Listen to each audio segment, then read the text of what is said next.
A storm of names, fact or fiction. Hurricanes are powerful storms. They can be scary.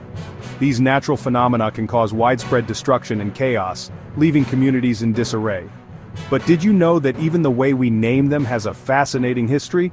The tradition of naming hurricanes dates back many decades and has evolved over time. You might have heard that hurricanes always have ladies' names. Is that true? In the past, this was indeed the case, but things have changed. Let's dive into the swirling world of hurricane naming and find out. Today, hurricanes are named using a rotating list that includes both male and female names. Imagine trying to talk about a specific hurricane with someone far away before we had modern technology. It was confusing. Names help us communicate more effectively and ensure everyone is on the same page. Lost at sea. The early days of hurricane naming. In the early days, hurricanes were a mystery, often catching people off guard and causing widespread devastation. Before 1953, keeping track of hurricanes was like trying to catch a wave, tricky and almost impossible. Meteorologists struggled to communicate effectively about these storms. To identify these powerful storms, people used latitude and longitude. This method was precise but not practical for the general public. Imagine trying to remember Hurricane 25.4 degrees north. 72.2 degrees west. Quite a mouthful, right? It was a cumbersome way to track such critical information. This system was confusing and difficult to remember. Something had to change. The need for a simpler, more memorable naming system became evident, leading to the introduction of human names for hurricanes. Weathering the change. Why ladies first? In 1953, the United States decided to simplify things. They began using female names for hurricanes. Why?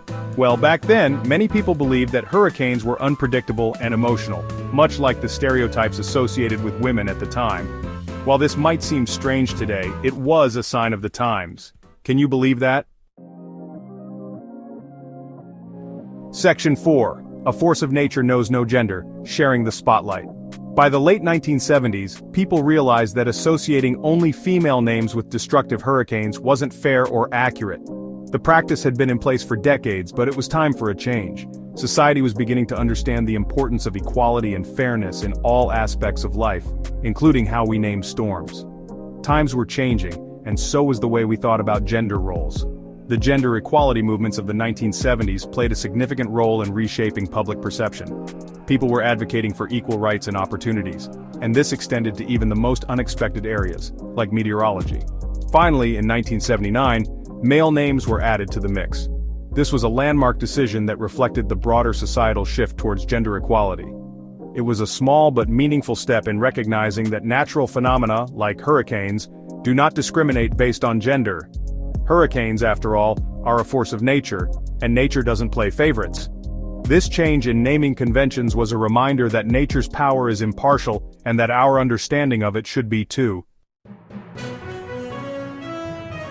Section 5. The perfect storm of names, how hurricanes get their identity today. Today we have a much more organized system. The World Meteorological Organization uses 6 lists of names, alternating between male and female, for Atlantic hurricanes. These lists rotate every 6 years. So, the next time you hear about a Hurricane Alex or a Hurricane Bonnie, remember that there's a whole history behind those names. The idea that hurricanes always have ladies' names is a myth busted. While it was once true, times have changed, and we now recognize that hurricanes, in all their power and unpredictability, are not defined by gender. Just like the wind, hurricane names can blow in any direction.